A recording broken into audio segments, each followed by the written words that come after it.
स्वागत है आपका हमारे चैनल। यार मैं ऐसे एंट्री नहीं करता। ठीक है। हेलो गाइस, कैसे हैं आप लोग? चलो स्टार्ट करते हैं इस वीडियो को। हम लोग अपना नेक्स्ट वीडियो देखने वाले हैं ना। अरे यार अटकना नहीं चाहिए, कंप्यूटर लैपटॉप का अटकना नहीं चाहिए।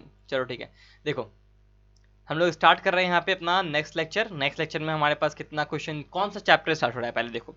चैप्टर स्टार्ट हो रहा है, देखो ये वाला चैप्टर स्टार्ट हो रहा है। देखो यहाँ पे सेल डिवाइड कर दिखाई दे रहा है, सेल डिवाइड करता हुआ दिखाई दे रहा है ना। ये है हमारा नेक्स्ट चैप्टर। ठीक है, चलो स्टार्ट करते हैं। अब जरा देखो क्या है कि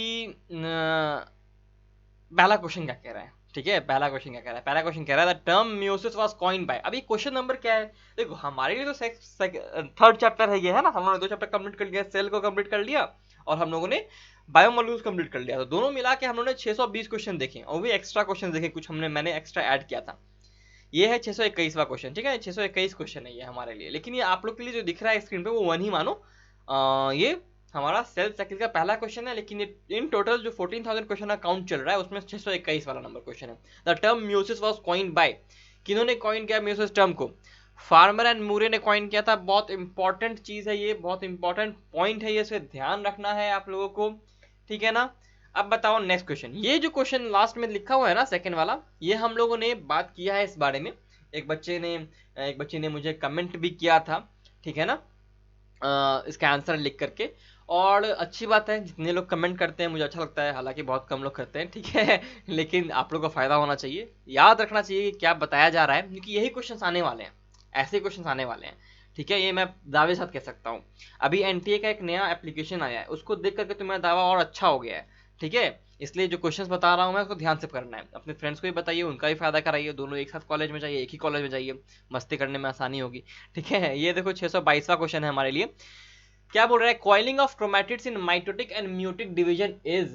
अब बताना है कि प्लेक्टोनेमिक और paranemic, there are 2 type of coiling, plectonemic and paranemic. बताना है कि माइटोसिस में किस ढंग का कॉइलिंग होता है और मियोसिस में किस ढंग का कॉइलिंग होता है। अब इस चीज के बारे में मैंने एक ट्रिक बताया था जब मैंने सेल वाला चैप्टर में पढ़ा रहा था ना। सेल वाला, इसी में जो 14,000 क्वेश्चन है ना, उसी में मैंने सेल वाला चैप्टर जब पढ़ा रहा हूँ। 50 वीडियो, 38 वीडियो के आसपास आया है, 38 वीडियोस में आए हैं, 39 वीडियोस। उसमें से किसी एक वीडियो में मैंने बताया है। अगर मुझे उतना याद नहीं रह सकता, बहुत सारे वीडियोस हो चुके हैं। आंसर क्या होगा? इसका आंसर होगा there are 2 type of coiling. Mitosis में होता है प्लेक्टोनेमिक, म्यूसिस में होता है paranemic. Answer should be D. याद कैसे रखना है? प्लेक्टोनेमिक में टी आता है, माइटोसिस में टी आता है, पैरानेमिक में टी नहीं आता, म्यूसिस में भी टी नहीं आता है। ठीक है।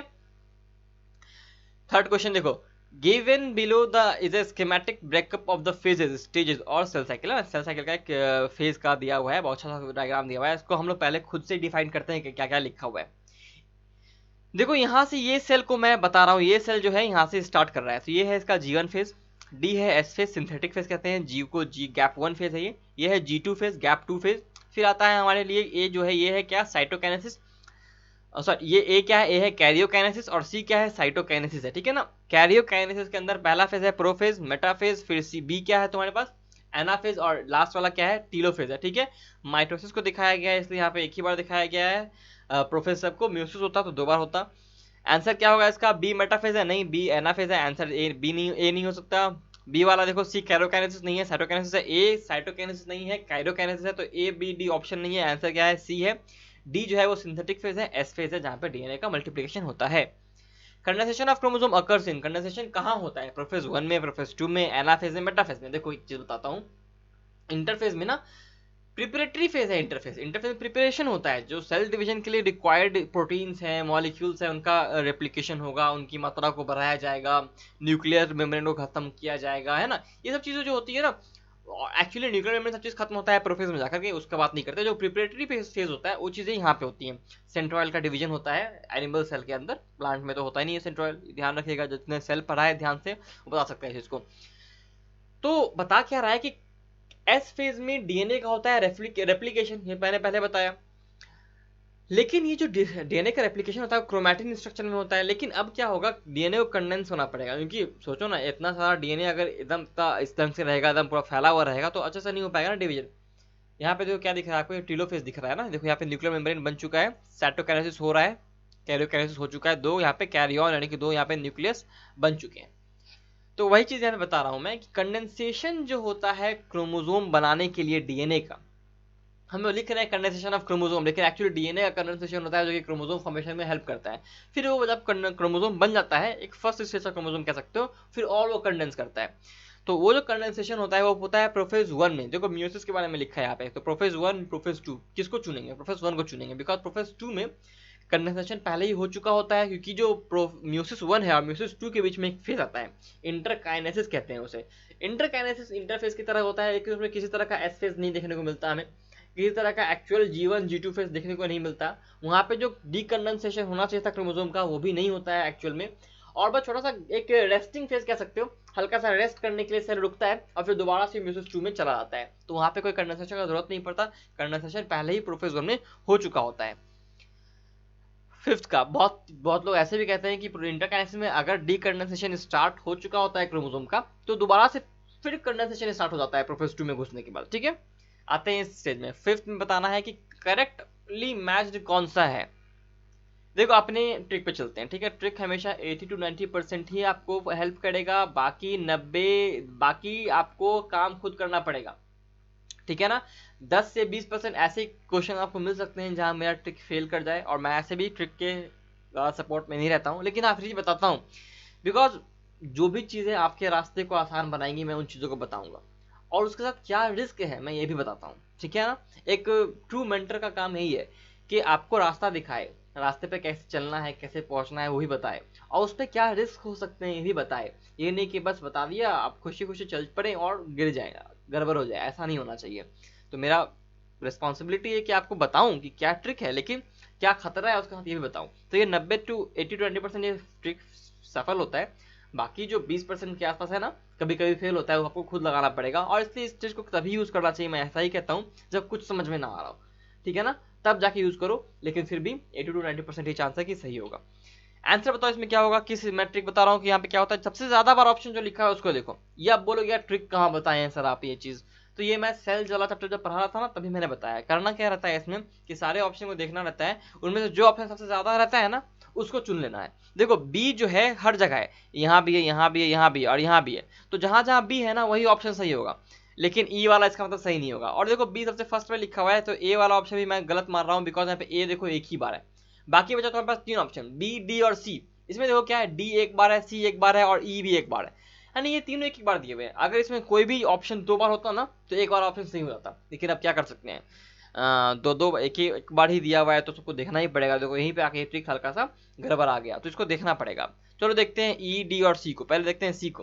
पैकेटिन डिसोल्यूशन ऑफ सिनाप्टिक, नहीं नहीं नहीं ये तो गलत है, पैकेटिन वैसा नहीं होता। ठीक है ना, यहाँ पे रिकॉम्बिनेशन होता है। डिप्लोटीन बाइवेलेंट क्रोमोसोम, नहीं नहीं ये तो नहीं होगा, पैकेटिन वैसा होगा। Diakinesis termination of chiasmata takes place, बिल्कुल सही, इसका मतलब बी सही है और ई सही है, तो इसका मतलब सी ऑप्शन हमारे लिए करेक्ट ऑप्शन है इस क्वेश्चन का।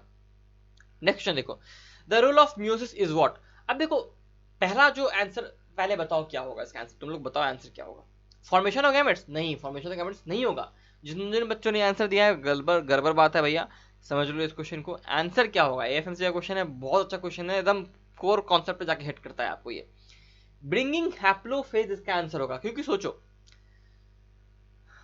क्या करता है म्यूसिस, एक हैप्लॉइड ऑर्गेनिज्म है, उसको गैमेट बनाना है, तो वो गैमेट जब बनाएगा ना, ये गैमेट बनाया उसने हैप्लॉइड ऑर्गेनिज्म में, वो माइटोसिस का इस्तेमाल करेगा, म्यूसिस का इस्तेमाल नहीं करेगा।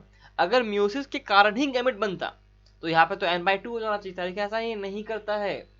फिर दूसरा वाला n आता है, दूसरा गैमेट आता है, ये दोनों मिलकर क्या बनाते हैं, दोनों मिलकर बनाते हैं 2n, एक जाइगोट। अब ये जाइगोट क्या करता है, म्यूसिस करता है, ताकि अपने पेरेंट ऑर्गेनिज्म की तरह हैप्लॉइड ऑर्गेनिज्म ये बन पाए, है ना। तो इसका मतलब ये जो जाइगोट है ये क्यों है म्यूसिस करना है इसको पड़ा, बिकॉज ये जाइगोट 2n था लेकिन पेरेंट ऑर्गेनिज्म n था, हैप्लॉइड था, इसीलिए जाइगोट को यहाँ पे म्यूसिस करना पड़ता है।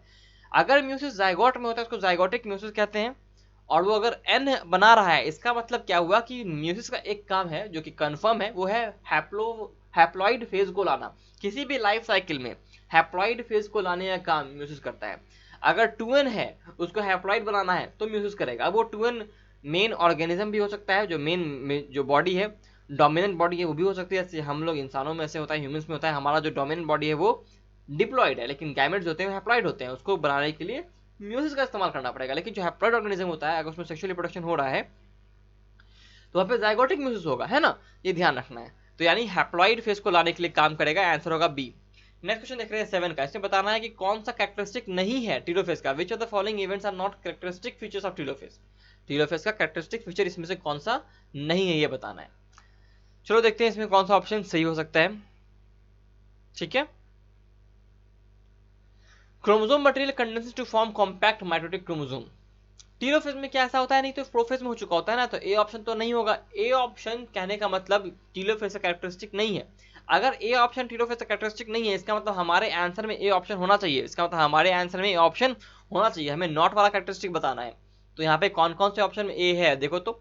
सी में नहीं है तो आंसर सी हमारा आंसर नहीं है, डी हमारा आंसर नहीं है, यानी ए बी और ई में ही हमारा आंसर है।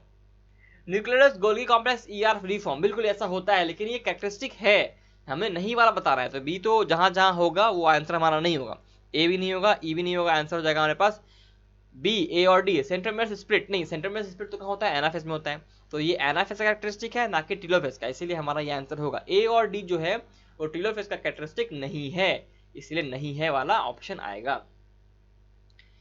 8 number question, link between meiosis 1 and meiosis 2। पहले बताया मैंने, इंटरकाइनेसिस कहते हैं इसे। इंटरकाइनेसिस कहते हैं क्या होता है, इसमें इंटरफेस की तरह ही होता है, लेकिन इसमें कोई सिंथेटिक फेज नहीं होता, इसमें डीएनए का रेप्लिकेशन नहीं होगा, ठीक है ना। इसमें कुछ कुछ प्रोटीन्स बनेंगे, लेकिन कोई खास, हमें बस कह सकते हो कि रेस्टिंग फेज टाइप होता है, कि यहाँ पे रेस्ट करता है सेल आकर के दूसरे मेयोसिस 2 में जाने के लिए। आंसर सी होगा इसका।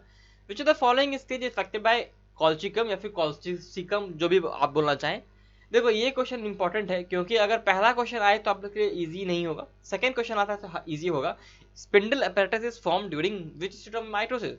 माइटोसिस में किस स्टेज में स्पिंडल apparatus बनता है। तो यार स्पिंडल apparatus चाहे माइटोसिस हो चाहे मेयोसिस हो, बनता है मेटाफेज में, चाहे मेटाफेज 1 हो चाहे मेटाफेज 2, तो बनेगा तो मेटाफेज में ही बनेगा स्पिंडल apparatus। ये क्वेश्चन इजी है, लेकिन अगर कॉल्चिकम वाला आता है तो बहुतों को पता नहीं होगा। कॉल्चिकम जो होता है वो होता है माइटोटिक पॉइजन। माइटोटिक पॉइजन यानी कि माइटोसिस को वो रोकता है। अब माइटोसिस को अगर रोकेगा तो पॉलीप्लॉइडी को जन्म देता है। तो ऐसे भी क्वेश्चन करते हैं कि कॉल्चिकम क्या इंड्यूस करता है, तो आंसर होता है पॉलीप्लॉइडी। ठीक है, यहाँ पे आंसर में कोई ऑप्शन में पॉलीप्लॉइडी रहेगा तो आंसर पॉलीप्लॉइडी होगा। क्या करता है ये स्पिंडल apparatus को बनने नहीं देता, उसको डिसइंटीग्रेट कर देता है। Disintegration of spindle apparatus। तो what colchicum does is that it डिसइंटीग्रेट्स the spindle apparatus, या फिर स्पिंडल फाइबर्स को डिसइंटीग्रेट कर देता है। ये इस तरह से वो क्रोमोसोम के मूवमेंट को या फिर एनाफेज में जाने के पहले उसको रोक देता है, तो पॉलीप्लॉइड हो जाता है हमारा सेल। आंसर क्या होगा, मेटाफेज होगा। ये मेटाफेज में जाके काम करता है, स्पिंडल apparatus मेटाफेज में बनता है, और इसीलिए इसको माइटोटिक पॉइजन भी कहते हैं। लास्ट क्वेश्चन देख रहे हैं। ये क्वेश्चन ऐसा ही क्वेश्चन जो आया था नीट 2019 में, 2019 में, ये बहुत ज्यादा क्या बोलते हैं कंट्रोवर्शियल हो गया था। अब जरा देख रहे हो तुम इस चीज को कि ये क्वेश्चन जो कि 2019 में आया था वो 2003 में पूछा जा चुका है AIEEE फार्मेसी में एग्जाम में, और ये एम्स में ही पूछा गया था ऐसा ही क्वेश्चन, बहुत सारे बच्चों ने कहा था ऐसा। तो ये पॉइंट इंपॉर्टेंट बात है क्या कि क्वेश्चंस रिपीट होते हैं, आपको दिख रहा है। रीसेंट एग्जांपल मैं दे रहा हूँ, है ना, 2019 का एग्जांपल दे रहा हूँ, जो कि पहला बार NTA ने लिया था। ठीक है, तो ये बहुत रीसेंट एग्जांपल है जहाँ की NTA आपको प्रूफ दे रहा है कि मैं क्वेश्चन रिपीट कर सकता हूँ। ए ऑप्शन चेक पॉइंट है, G0 is not a check point, answer नहीं होगा। Pausing in the middle of cycle to cope with a temporary, नहीं, ये तो चेक पॉइंट का काम होता है कि चेक पॉइंट चेक करता है कि सारे काम सही हुए हैं कि नहीं अभी तक। अगर नहीं हुए हैं तो पॉज करो, वो काम करो, फिर आगे बढ़ना। तो चेक पॉइंट काम करता है, तो G0 वो काम नहीं करेगा। Death of a cell, death of a cell नहीं। इस क्वेश्चन में सबसे आसान ऑप्शन तो हमारे लिए डी ही है, लेकिन जो मेन क्वेश्चन आया था 2019 में उसमें पॉज था, सस्पेंड था, एग्जिट था, उससे प्रॉब्लम हुई थी। उस क्वेश्चन को भी हम लोग देखेंगे किसी एक वीडियो में, ठीक है ना, बता रहा हूं मैं, किसी एक वीडियो में हम लोग उस क्वेश्चन को भी डिस्कस करेंगे, टेंशन नहीं लेना है। लेकिन इस क्वेश्चन के लिए आंसर हमारा डी होगा। अगले वीडियो में मिलते हैं आपसे इसी तरह से, सेल को साइकिल को आगे लेके जाके जाएंगे हम लोग, 630 से आगे बढ़ेंगे। ठीक है, तब तक के लिए till then study smart, work hard and stay healthy guys.